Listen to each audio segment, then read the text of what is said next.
I like the inauguration. I think it's a significant part of who we are. I think the transition matters. You know, Washington thought that the inauguration of the second president would be more important than his inauguration. Lots of people had taken over a government with lots of big ideas. Usually that had degenerated into that person thinking they needed to run the government forever.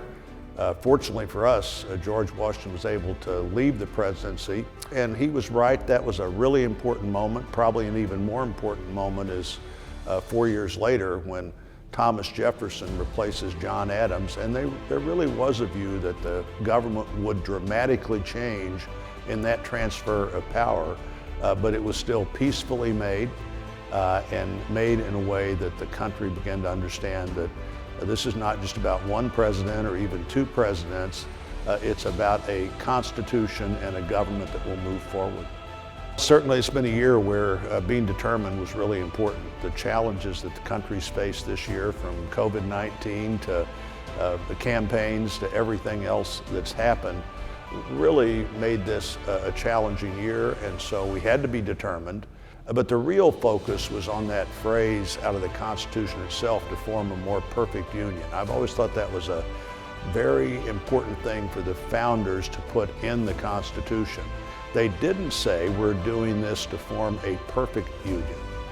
They had an idea of the boundaries of democracy, but they said we're trying to form a more perfect union, and of course that's still what we're trying to do today. We are more than we have been. We're not all we need to be, and that effort to have a more perfect union continues. And today we celebrate that, just like frankly we do every time we celebrate the Constitution or democracy. We celebrate the idea that we're moving toward being better than we have been, which is what a more perfect union is all about. I think this is a moment when we really project in a unique way what democracy is all about, what transition is all about.